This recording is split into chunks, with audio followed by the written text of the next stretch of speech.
Oke, welcome back. Balik lagi di channel Raja Bulpop. Oke, sebelum video mulai, saya ingatkan lagi untuk mengklik tombol subscribe dan klik tombol loncengnya agar kalian tidak ketinggalan notifikasi jika Raja Bulpop mengupload video terbaru.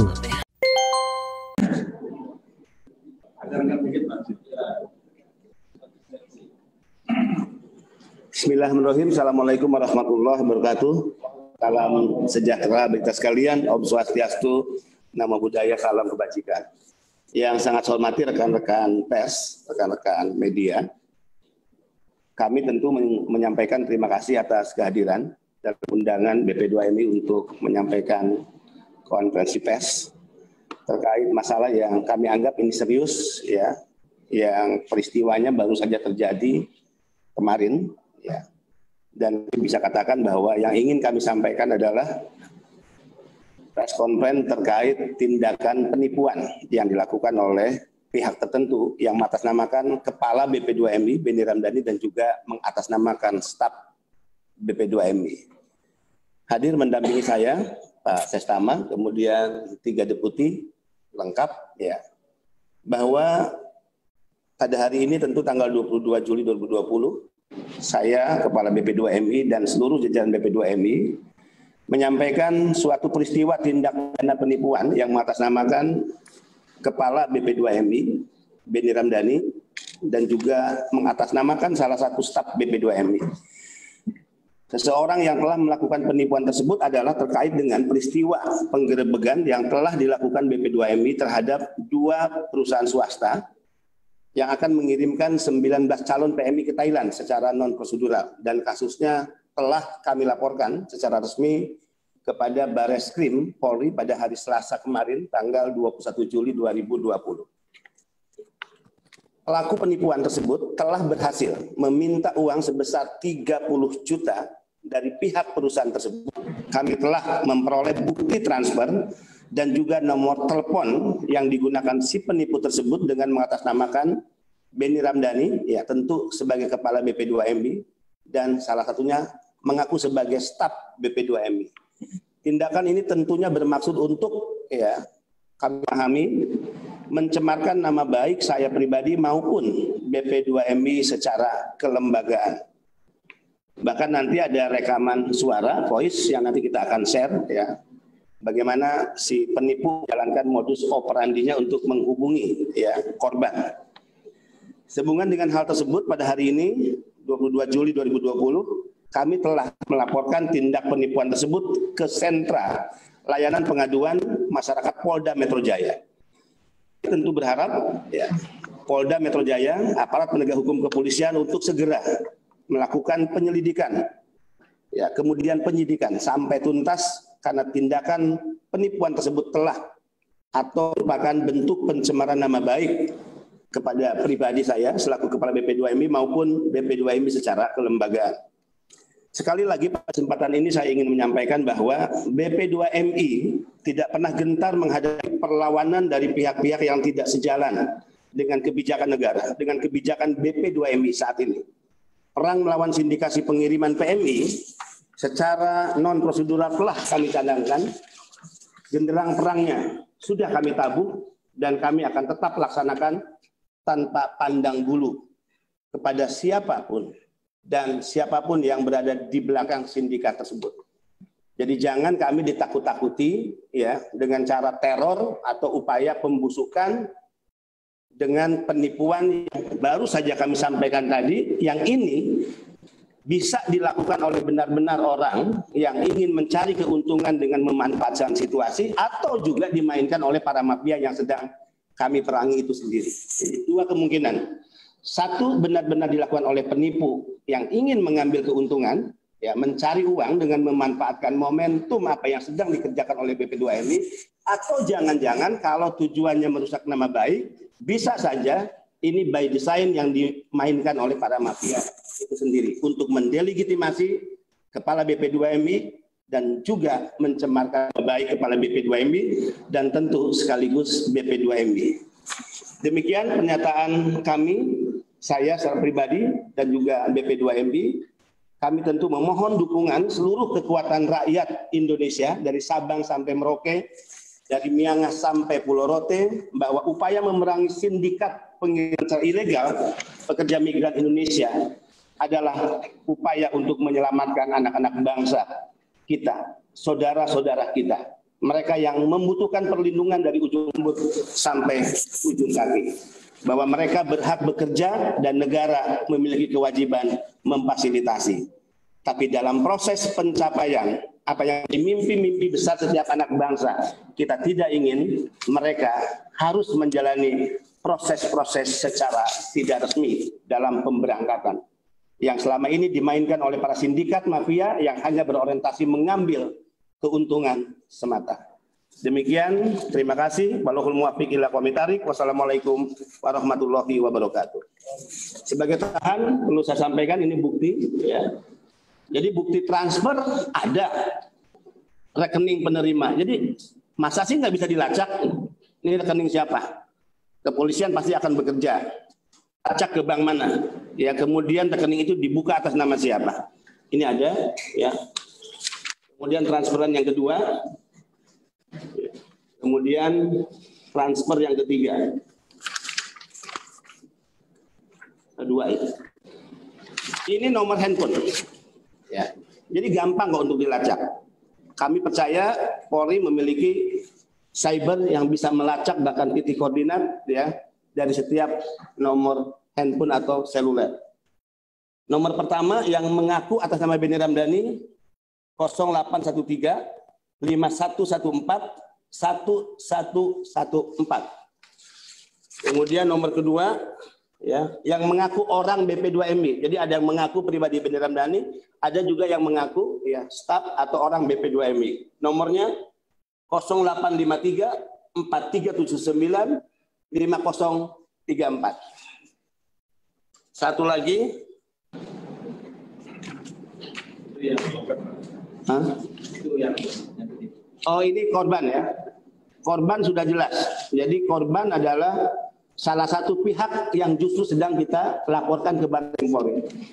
Jadi sekali lagi, tentu hak penyelidikan dan penyidikan menjadi kewenangan kepolisian, tapi kami menduga, pertama, bisa apa yang dilakukan ini benar-benar penipuan untuk mencari keuntungan, ya, mencari uang, atau jangan-jangan, bisa dong kami curiga, jangan-jangan ini juga dimainkan oleh kelompok mafia-mafia yang memang merasa gerah, panik dengan apa yang menjadi tindakan-tindakan BP2MI, ya, kemudian bagaimana upaya mereka untuk mendelegitimasi di depan publik, ya, untuk menurunkan trust dan kepercayaan publik atas peperangan yang memang sudah kami tabuh, ya, genderang perangnya, melawan dan memerangi sindikat pengiriman secara ilegal para pekerja migran Indonesia. Jadi nomor rekening di mana uang itu ditransfer tercatat atas nama siapa. Nomor handphone yang menghubungi jelas sebagaimana yang kami sampaikan tadi. Dengan kekuatan cyber yang dimiliki oleh aparat penegak hukum kita, menurut kami BP2MI ini sangat tidak sulit, ya, untuk dilacak kemudian dikejar, dan tentu kami ingin dilakukan langkah-langkah hukum, penangkapan, kemudian juga siapapun pelaku, penipu yang kami maksud layak untuk mendapatkan hukuman yang setimpal atas perbuatannya. Dan BP2MI bertindak sebagai pelapor yang merasa dirugikan. Demikian, terima kasih. Ada pertanyaan? Kami persilakan. Yang sebelah sini dulu, ya, yang belakang.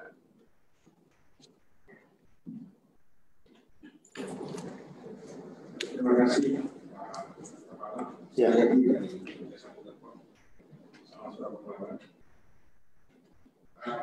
Pertama-tama saya salut kepada Bapak Kepala, karena saya lama mengikuti tenaga kerjaan. Sampai saat ini saya sebagai ketua Badan Tenaga Kerjaan. Dan dari awal BPD saya ikut. Tanpa menggunakan dasar saya kepada para kepala badan terdahulu.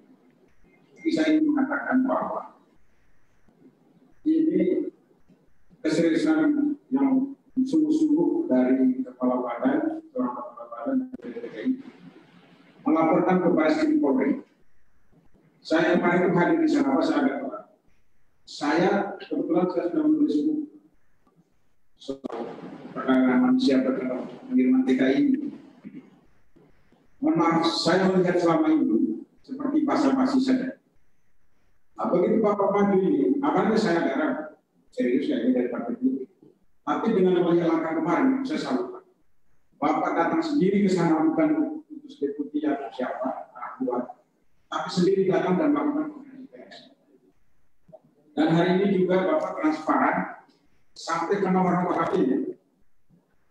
Terus terang penipuan seperti ini, saya pikir bukan kali ini.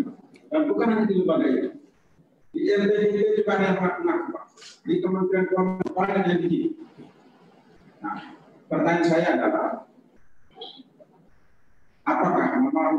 apakah ini jangan-jangan sampai saya mengutip kayak Andrais, jangan-jangan ini sampai anak ciri ayam.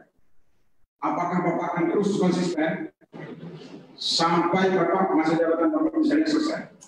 Jangan sampai hanya ciri ayam, setelah itu Bapak didekati Bapak, terus Bapak sudah tidak konsisten, tidak segarang lagi. Yang kedua, Pak, penipuan seperti ini bukan tidak mungkin terlibat orang dalam atau mantan orang dalam. Maaf, banyak pejabat birokrasi kita Indonesia dan di negara-negara berkembang itu biasanya kejahatan di birokrasi itu adalah orang dalam dan mantan orang dalam yang tahu cara bermain. Pertanyaannya adalah, beraninya Bapak tegas kalau sampai ada orang dalam atau mantan orang dalam? Nah, lalu yang ketiga, Pak, dari saya pikir BPTK ini akan memberikan pesan kepada lembaga lain yang ikut terlibat dalam penegakan hukum dalam TKI seperti Kementerian Hukum dan HAM dan terutama Kementerian Tenaga Kerja. Saya beberapa kali menulis, mohon maaf, ada oknum di pengawasan tenaga kerjaan yang suka bermain dengan perusahaan pengiriman TKI. Ketika bila ditanya jalan, mengundang oknum-oknum itu, duluan bocor, Pak. Maka penggerbekan tidak terjadi. Nah, saya pikir mungkin Bapak perlu koordinasi. Ini tamparan yang bagus buat mereka, bahwa seorang kepala badan yang sedang berani, yang tegas datang. Nah, mungkin kira-kira Bapak koordinasi dengan Kementerian Tenaga Kerja seperti apa? Ada hubungan dengan ini juga. Pertanyaan adalah, selama ini itu Kementerian Tenaga Kerja dan kepala badan itu perang dingin, Pak. Bagaimana supaya tidak terjadi perang dingin ke depan ini? Karena bukan tidak mungkin, Pak. Langkah Bapak ini mematikan, permainan kotor oknum di lembaga lain. Ya, tidak perlu saya sebut, di lembaga lain itu Bapak sudah tahu. Dan setelah pada Bapak, berita satu akan terus mendukung Bapak. Terima kasih. Terima kasih, Pak. Saya coba jawab dulu ya. Tanggal 16 saat saya menyampaikan sambutan di acara serah terima jabatan, di situ sudah saya declare bahwa BP2MI menyatakan perang melawan sindikat pengiriman pekerja ilegal, karena tentu berbagai alasan yang kami tahu persis bagaimana jumlah pekerja ilegal yang hari ini bertaruh hidup di negara-negara penempatan. Kalau ditanya ke BP2MI berapa jumlah PMI, kami jawab 3,7 juta. By name, by address, di mana mereka bekerja di negara-negara penempatan, sektor pekerjaannya apa saja, dari daerah asal mana mereka, berapa banyak keluarganya, kami tahu persis. Di dalam sistem yang kami miliki, yaitu Cisco TKLN, Sistem Komputerisasi Tenaga Kerja Luar Negeri. Tapi kalau kita mengaminkan data World Bank, ya, PMI kita berjumlah 9 juta. Artinya ada gap yang sangat jauh, ya, 9 juta dengan 3,7 juta. Berarti ada 5,3 juta PMI yang tidak terdetek dalam sistem kita. Otomatis mereka di luar kontrol perlindungan negara. Inilah kekhawatiran kami. Inilah keprihatinan BP2MI yang sebagian besar dari 5,3 juta itu mereka yang diberangkatkan melalui pemberangkatan cara-cara ilegal. Oleh siapa? Sindikat. Siapa sindikat itu? Komplotan jahat. Saya katakan mereka pengkhianat Republik, mereka pengkhianat merah putih yang di otaknya, di kepala mereka hanya bagaimana berorientasi mengambil keuntungan tanpa mempedulikan apa yang terjadi dan akan dialami oleh para anak-anak bangsa kita di luar negeri. Ini bisnis kotor untuk mendapatkan uang dengan jumlah yang besar, fantastis, dan dengan cara yang sangat cepat. Siapa komplotan ini? Pemilik modal. Bekerja sama dengan siapa? Oknum-oknum yang hari ini memiliki atributif kekuasaan. Tidak heran jika berbagai masukan ada oknum TNI terlibat. Tidak heran jika selama ini banyak masukan kepada kami oknum imigrasi terlibat. Tidak heran jika selama ini banyak masukan kepada kami oknum polisi terlibat. Tidak heran jika selama ini ada oknum Naker terlibat. Tidak heran jika selama ini ada oknum Kemlu terlibat. Tidak heran jika selama ini ada masukan yang sangat banyak. Ada oknum-oknum di internal BP2MI juga terlibat. Nah, untuk menentukan keterlibatan itu, maka kita ingin menyatakan perang dengan mereka. Bahkan saya orang yang sangat penasaran, kenapa sih mereka begitu kuat seolah-olah kelompok ini di untouchable, orang-orang yang nggak bisa disentuh oleh hukum. Kalau begitu, siapa sih yang ada di belakang mereka ini? Negara tidak boleh kalah menghadapi komplotan penjahat ini. Merah putih tidak boleh posisikan berkibar lebih rendah dibandingkan bendera-bendera perusahaan. Dan kita, semua kekuatan rakyat tidak boleh memberikan ruang kosong di kepala-kepala pemilik modal, pengusaha ini, seolah-olah dengan uang yang mereka miliki, mereka bisa mengendalikan negara ini. Mereka bisa membeli oknum-oknum para aparatus negara yang hari ini diberikan mandat kekuasaan. Tidak boleh. Intinya adalah negara harus hadir dan hukum harus bekerja. Terkait konsistensi, ya, sejarah yang akan mengukur. Ya, rekam jejak saya 20 tahun di politik bisa di-tracking oleh semua pihak. Ya. Bahkan saya orang yang selalu mengatakan lembaga auditor independen, KPK bahkan, atau siapapun yang ingin men-tracking kekayaan saya, mungkin saja kekayaan itu bersumber dari ya lembaga-lembaga yang haram, tidak resmi diperoleh, ya itu juga bisa di-tracking, gampang lah. Datang ke rumah saya di Sulawesi Utara, di Manado, kemudian di dalam rumahnya ada apa, selama 20 tahun menjadi pejabat negara bisa. Ya. Tabungan bisa di-tracking. Apakah tabungan saya lebih aja dari 100 juta udah luar biasa. Bisa di-tracking. Di semua bank yang ada di Indonesia ini kan gampang. Ya, lembaga-lembaga negara punya otoritas untuk men-tracking tabungan orang, kekayaan orang, ya, dan sebagainya, dan sebagainya. Kita serius, kita tidak sedang bersandiwara. Karena kami sedang berorientasi pada merah putih. Orientasi pada republik. Dan tidak boleh negara kalah berhadapan dengan komplotan penjahat ini.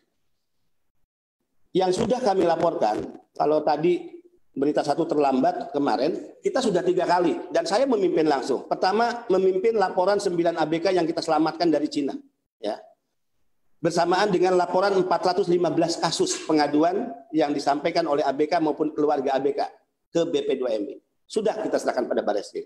Pengaduan kedua adalah pengaduan hasil penggeledahan kita di Cilengsi, Cibubur, yang kita temukan 7 orang yang akan diberangkatkan ke Thailand, ke Malaysia dan Singapura, dan 232 dokumen yang dalam dokumen itu lengkap ada nama-nama, foto mereka-mereka yang akan diberangkatkan ke Malaysia dan Singapura.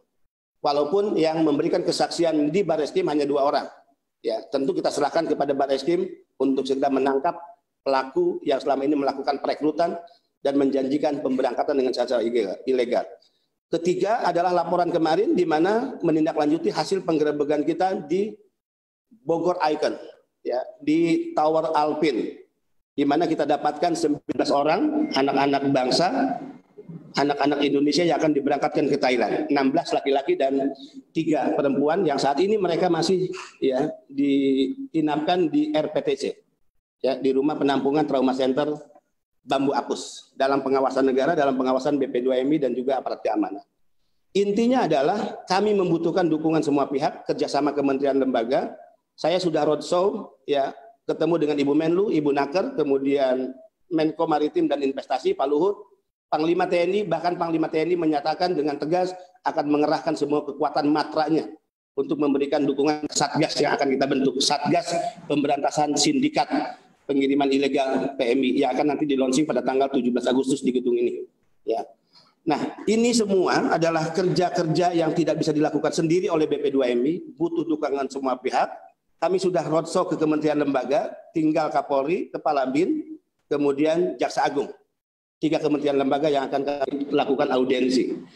Kami juga sudah bertemu dengan pimpinan dari organisasi keagamaan NU, Muhammadiyah, kemudian Buddha, kemudian KWI Katolik, kemudian PGI. Ya, tinggal 2 kelembagaan agama yaitu Konghucu dan Hindu. Kami juga memulai hari ini melakukan kunjungan visit media, dimulai Jawa Pos hari ini. Dan semua media akan kami kunjungi untuk kita menyatukan kesepahaman, kita petakan masalah bahwa pengiriman ilegal dan kejahatan sindikat ya pengiriman ilegal ini masih tetap beroperasi. Mereka adalah komplotan bisnis kotor yang mendapatkan dukungan dari pihak-pihak tertentu yang tidak bisa dirangi sendiri oleh BP2MI. Dan setelah itu kami akan bertemu ya setelah visit media dengan kelompok-kelompok sipil masyarakat yang concern dengan perjuangan buruh migran yaitu LSM dan NGO. Jadi ini kerja-kerja serius. Tentu keberanian kami tidak cukup jika tanpa dukungan keberanian semua pihak rakyat Indonesia, termasuk teman-teman media dan pers. Silakan jika ada lagi. Kanan dulu ya. Ya, kanan dulu. Mic-nya. Terima kasih. Perkenalkan saya Freddy dari Jepang.com. Pendekatan saja untuk kepala badan.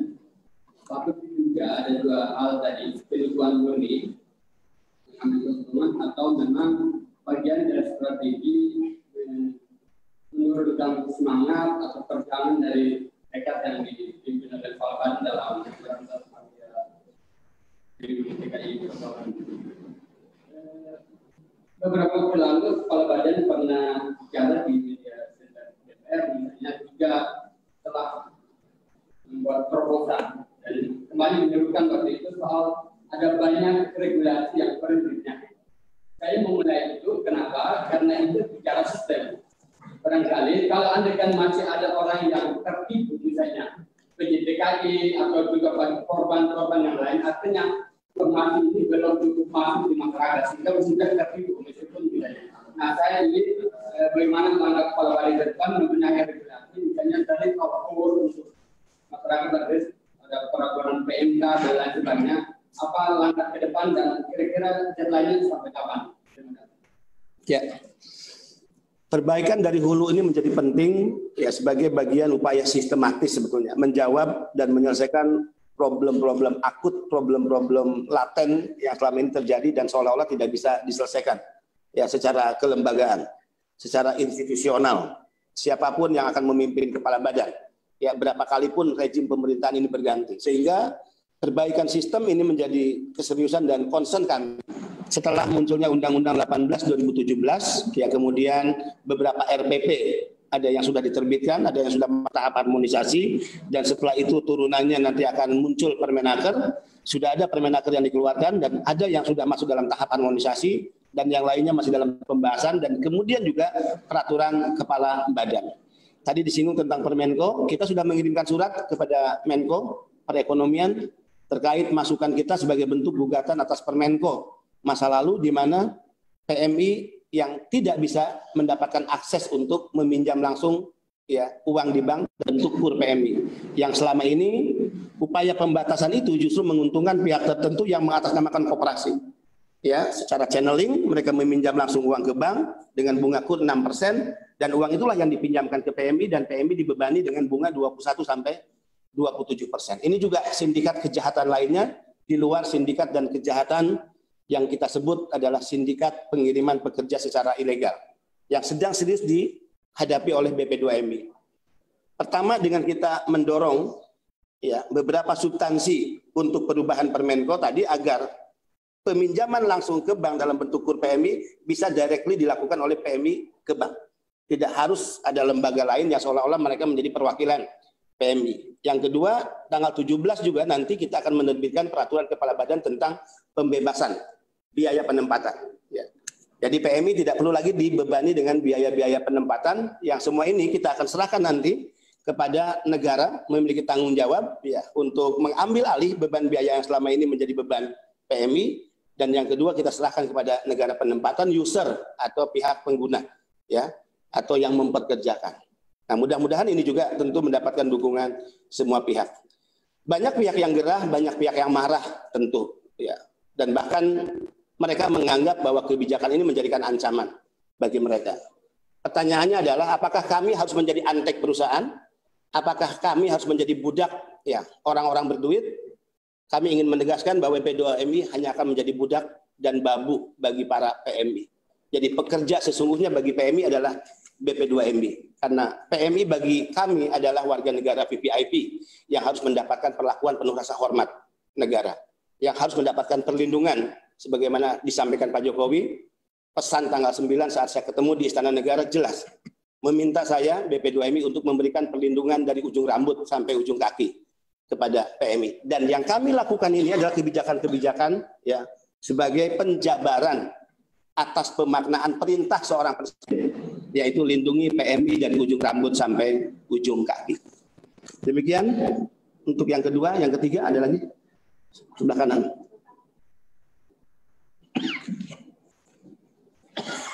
Assalamualaikum warahmatullahi wabarakatuh. Saya Rijal Sulaiman dari penghasilan PMI kita itu 160 triliun per tahun. Artinya pajak yang mereka masukkan cukup tinggi buat negara. Semestinya kalau di negara asing, saya nggak sebut nama negaranya, itu luka sedikit pun sudah ada aksi militer. Walaupun sebenarnya sudah kecil, kita dipotong-potong 5, dibiarkan. Ini masalah itu satu. Kedua, sudah berapa triliun dari data yang dimanfaatkan mafia bisnis kotor ini. Mungkin barangkali cuma 5 tahun belakangan ini itu bisa kita buat bangunan sekolah yang berapa megahnya barangkali dari hasil curian itu. Ketiga, langkah apa yang harus dilakukan kita? Seperti misalnya di daerah-daerah banyak pintu-pintu tikus, katakanlah di Tanjung Balai Hasan. Separuh masyarakat Sumatera Utara itu ilegal datang ke Malaysia. Demikian Pak. Assalamualaikum warahmatullahi wabarakatuh. Terima kasih ya. Saya ingin sampaikan ke seluruh rakyat Indonesia bahwa mengurus PMI, ya, urusan yang terkait dengan penempatan dan pelindungan itu tidak cukup sekedar kebijakan. Sekali lagi, tidak cukup sekedar kebijakan. Yang paling penting adalah keberpihakan.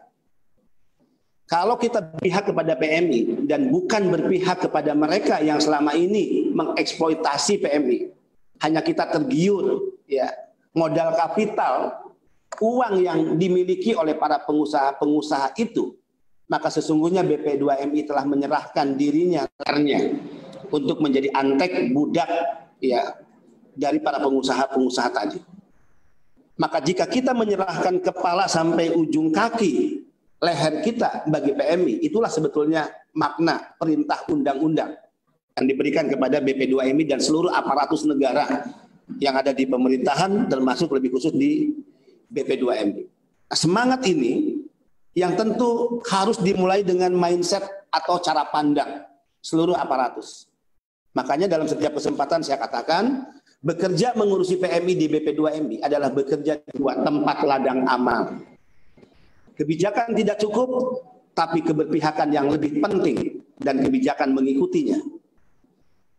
Apakah yang akan kita lakukan dengan PMI akan menyelamatkan semua harapan-harapan PMI? Tentu kita tidak bisa menjawab itu. Tapi minimal dengan keberpihakan, dengan mindset yang diikuti dengan tindakan-tindakan untuk melindungi PMI, itu adalah bagian yang bisa kita yakini sedikit atau banyak menyelesaikan problem-problem di lapangan terkait masalah PMI. Masalah aturan tentu harus diorientasikan bagaimana mengkonstruksikan setiap ayat, setiap pasal, setiap titik, setiap koma dalam setiap regulasi yang dibuat untuk menunjukkan positioning negara keberpihakan kepada PMI. Tidak hanya penempatan PMI perlindungan, tapi juga pelindungan hukum, sosial, dan ekonomi yang tidak hanya ditujukan kepada PMI, tapi juga keluarga PMI. Membentuk satgas untuk memerangi itu juga salah satu cara bagaimana kita menutup setiap ruang gerak, ya, pintu keluar masuk pengiriman pekerja secara ilegal. Tapi yang lebih penting juga dari itu, selain negara hadir dalam keberpihakannya, yang diwujudkan dalam regulasi yang memiliki keberpihakan pada PMI, dan juga tindakan di lapangan dengan membentuk Satgas, hukum yang benar-benar harus bekerja. Nanti saya bisa ditanya, ya, dan pasti memalukan jika wartawan tentu tahu persis sudah sekian banyak kasus yang dilaporkan, kemudian penyelesaiannya bagaimana, dan akhir seperti apa. Sehingga BP2MI tegaskan, kami tidak bisa bekerja sendiri. Negara ini adalah negara hukum. Ya, negara ini adalah negara Rechtsstaat, bukan Mestat. Ya, negara kekuasaan. Ini adalah negara hukum. Tanggung jawab untuk hukum bekerja tentu tidak sepenuhnya ada di BP2MI. Kita memiliki kepolisian, sehingga itulah kami membangun kemitraan strategis dengan jajaran kepolisian untuk mengajak bersama-sama. Kami mensuplai semua informasi yang dibutuhkan oleh kepolisian. Kami mengambil tindakan-tindakan di lapangan sebagaimana kebatasan kewenangan, tapi selanjutnya eksekusi dari penegakan hukum yang sesungguhnya ada di kepolisian. Sekali lagi kami sangat berharap kepolisian bersama-sama dengan BP2MI, tentu dilihat juga kementerian lembaga lainnya, dan juga tentu kekuatan-kekuatan masyarakat dan rekan-rekan pers serta media. Jadi tidak perlu takut ya. Saya ini anak tentara. Doktrin yang masih saya ingat yang diajarkan oleh bapak saya dulu adalah kamu itu kepala rumah tangga. Tapi jika kamu menjadi pemimpin ada masalah lain. Saya tanya kenapa Pak? Kalau kamu kepala rumah tangga, korbankan dirimu untuk anak istrimu. Tapi jika kamu pemimpin, korbankan dirimu dan korbankan anak istrimu sepanjang untuk negara dan bangsamu. Jadi kalau kita mengorbankan diri kita, bahkan anak istri kita, untuk kepentingan Republik dan Merah Putih, itu bukan hal aneh sebetulnya. Itu bukan hal istimewa. Karena sesungguhnya kita mendapatkan gaji yang setiap bulan dinikmati oleh anak istri kita. Bahkan fasilitas-fasilitas yang dinikmati oleh kita, karena jabatan kita, sesungguhnya itu bersumber dari uang rakyat, pajak masyarakat, termasuk juga uang-uang PMI.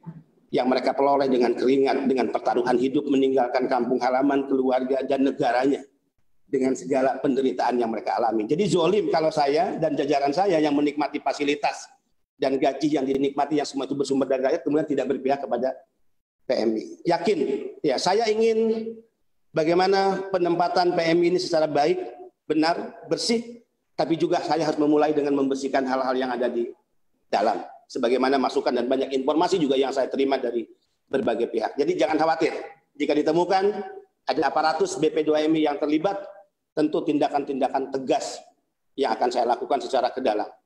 Saya tidak ingin dianggap bodoh dan ditertawakan banyak orang, hanya bisa tegas keluar, tapi sebetulnya lemah secara ke dalam. Terima kasih. Cukup? Ada lagi? Satu lagi lah ya. Ini. Selamat pagi Pak, pertama saya ada dari Suara Betul. Beberapa waktu lalu Komnas HAM menerima aduan kondisi buruh migran berdaulat, baik ratusan buruh migran di Malaysia yang dideportasi Pak. Dan Komnas HAM menyebut kondisi para buruh migran itu yang dideportasi dalam kondisi memprihatinkan dan mengalami penyiksaannya Pak. Terkait hal ini, apakah BP2MI sudah menerima aduan serupa dan jika sudah tindakan? Terima kasih Pak. Tidak diketahui ya tanggal berapa misalnya pengaduan itu? 14 Juli ya? Oke. Pasti tentu akan kita lihat tindak lanjuti langsung ya. Yang pasti masalah yang dihadapi oleh PMI di luar negeri dan bagaimana proses memulangkan mereka yang diakibatkan karena misalnya ya hubungan ketenagakerjaan, masalah sosial ya atau masalah hukum, masalah konsuler, itu ditangani secara penuh oleh KBRI ya atau KJRI atau perwakilan kita yang ada di luar negeri atas nama mandat negara. BP2MI kerja-kerja koordinasi adalah memberikan segala bentuk informasi yang dibutuhkan dalam penanganan yang dilakukan oleh perwakilan KBRI maupun KJRI.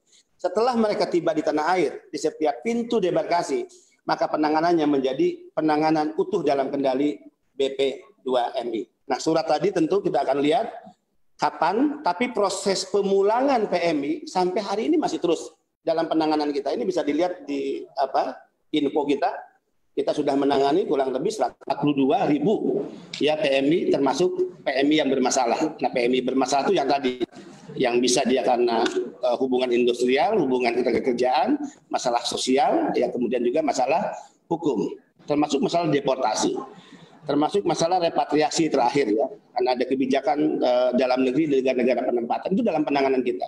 Kita sudah memulangkan jenazah per hari ini, sudah berapa? Jenazah sudah berapa yang kita pulangkan? 260 tadi ya Pak? Coba lihat.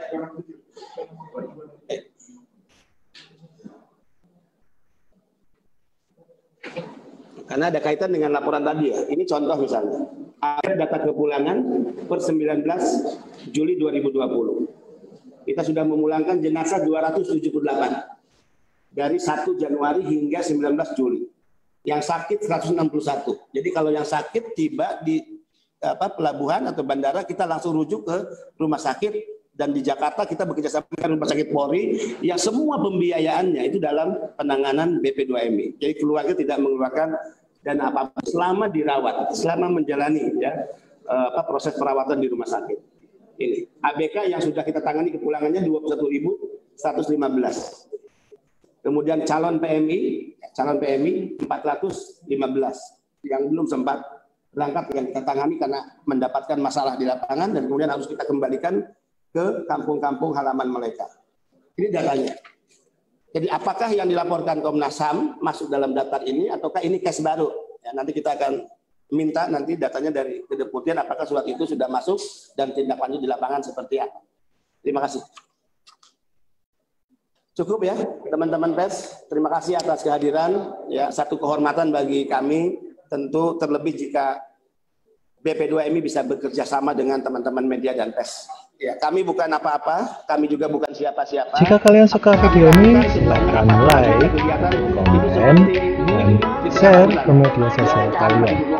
Dan yang belum subscribe, silakan subscribe. Dengan channel Buaja Soso, Samida. Bergantung yang sangat to manapsida. Annyeong.